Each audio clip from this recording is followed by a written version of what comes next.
What a fantastic time we've had here at the Carbon Trust Route to Net Zero Africa event. I really enjoyed that last panel, and we've covered a lot of ground today, from green finance to developing a new certification standard, and also hearing real life stories about the route to net zero.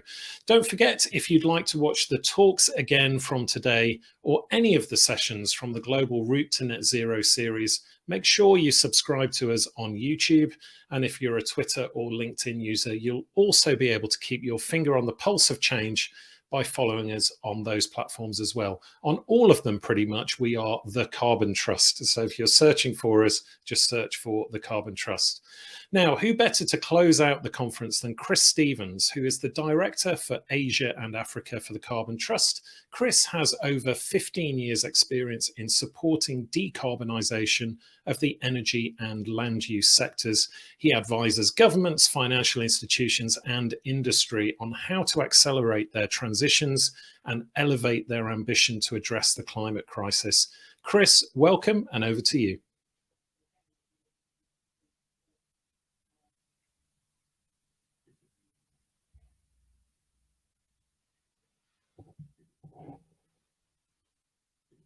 I think you may be on mute, Chris. I don't know if there's a... Okay, sorry. Perfect. There you are. Thank you. Okay, excellent. Let's start again. Excellent. Once again, let me just extend my gratitude to all of our panelists and our colleagues who made this event possible and who have shared a rich theme of insight about the risks and the opportunities facing Africa as the net transition process really accelerates now.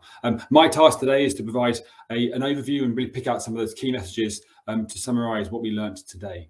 Let me kick off from what Rohitesh from the International Council on Mining and Minerals said, and he really highlighted how the net zero transition is a massive development opportunity for Africa. One part of that is because obviously the metals and minerals are the lifeblood of the technologies that will make net zero possible, and Africa is blessed with an abundance of such minerals and metals. Rohitesh also talked about how we cannot sort of separate the net zero from the social and economic issues in Africa, which is something which came across all the different panels today. He shared some interesting insights from ICMM's report that outlined how citizens in mineral dependent countries are achieving better progress against the SDGs if the appropriate governance structures are in place. This is obviously critical to achieving net zero in a way where it really allows for a just transition. Beyond Rohitesh, we then had Owen Smith from the CDP, who provided a very helpful overview of the Science-Based Targets Initiative and highlighted the importance of having credible and independent verification of targets that companies are setting. Owen then went on to highlight the business case for setting science-based targets that I'll just highlight now because they really summed it up really well. It's companies can seize the opportunities related to the low carbon transition by developing new low carbon products and services. They can anticipate the regulatory and policy developments and mitigate future transition risks. Companies can increase their competitiveness by minimizing energy and related costs and avoiding stranded assets, and obviously by addressing stakeholder expectations by creating long-term and sustainable business models. I think all those points are really important that also business leaders here take on board, thinking about their future sort of climate response. She also really localized the SBT progress in Africa, highlighted while there are a relatively low number of companies with approved science-based targets in Africa, there is increasing momentum, and this will surely build further pace in the build up to COP27 next year in Egypt. So we're all looking forward to that. Then moving on to the first panel session, which was a fascinating discussion about how to make net zero happen. And listening to the panelists, there were two themes that really stuck in my mind. One was around engagement in a variety of different ways that leads to far better collaboration. And the second one was really the focus on data and the importance of having really a fundamental understanding of the data that sort of underpins your operations. Let me just sort of highlight how those two themes were sort of put into reality by the different panelists. First of all, Nazmira Mullah from 91, she talked about some of their engagement, both at the local level in terms of how they engage in their own property, in their office in Cape Town, how to ensure they get more solar onto that building, but also their engagement with their own asset, the companies that they're investing in. And in particular, that sort of moves on to some of the data requirements around how they can assess the targets of their investee companies. And she talked about questioning, are the targets ambitious enough with policy and science? Are the targets, have they been planned for? Are they costed? And can they be measured? And it's really fundamental that all those things are taken into account when companies are setting targets. We heard from Ian Hudson, Anglo American, and he had really talked about the critical importance of data, but understanding your own footprint across scopes 1, 2, and 3, and also really giving you that vision for where you sit in the value chain, so looking both up and downstream, and that really is critical to define a holistic set of boundaries. Ian talked really eloquently about ecosystems, which is something which we at the Carbon Trust talk a lot about, some of the holistic view on systems, and it was really really sort of struck home with me how he talked about the need to do things at scale and at speed, and how that's far more likely to unlock innovation if you work in a collaborative way. And it's something which we at the Carbon Trust have set up a whole range of accelerators where we get industry to work together with government to really to move things at pace, to cut costs, and begin to sort of accelerate the uptake of key low carbon technology. So that was a really important message from Ian as well. From Michael at Safaricom, we talked about, and obviously their own journey in setting their net zero targets. On the engagement side, he really talked about the importance of the employee engagement when you're setting a target, and the importance of defining and clarifying the roles and responsibilities of every individual across the company to not only feel that they are aware of the ambition, but also understand their role in delivering the targets. And that was really important, which I think many companies who are setting SBTs are now thinking, how do we sort of accelerate our implementation? It's a really key thing to focus on. That was the three excellent panelists we had in first up.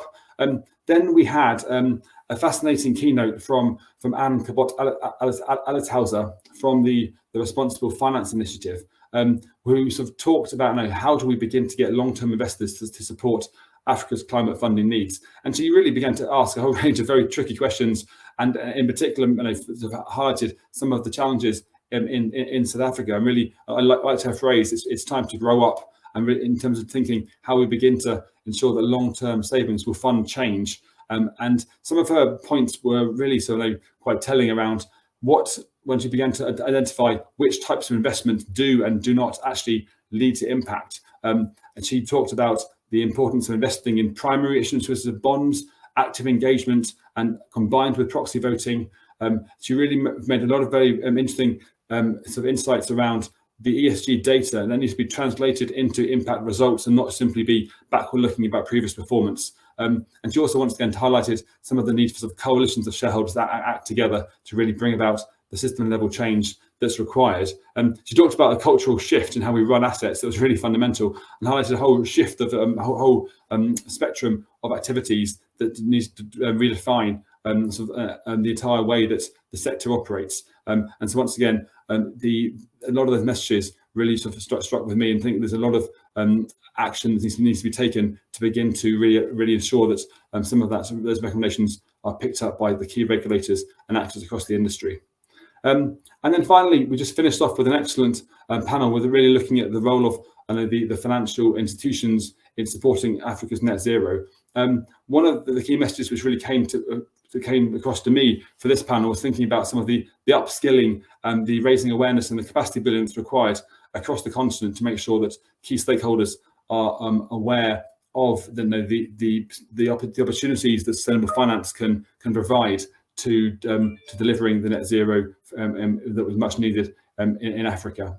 We had a fantastic panel. We had Shamila from the JSE, who talked about some of the need to finance brown assets on the route to green, and some of the challenges in getting the international community to understand some of those local transition challenges, which is really fundamental, especially in South Africa, where you've got an economy that's so dependent on sort of coal across, and many communities are dependent on its current sort of the mining, the processing, and the use of that mineral. We talked then with Robin Grenfell at the Green Investment Group, and he talked about how the enormous challenge of getting the speed and scale of infrastructure investment. We're in an unprecedented situation, and he talked about the need to de-risk investments, how we need to bridge information gaps, and the need for more partnerships. And he gave a particular example of the Fast Infra initiative, and in particular the Sustainable Infrastructure label that's now being developed and is live, and it's really trying to help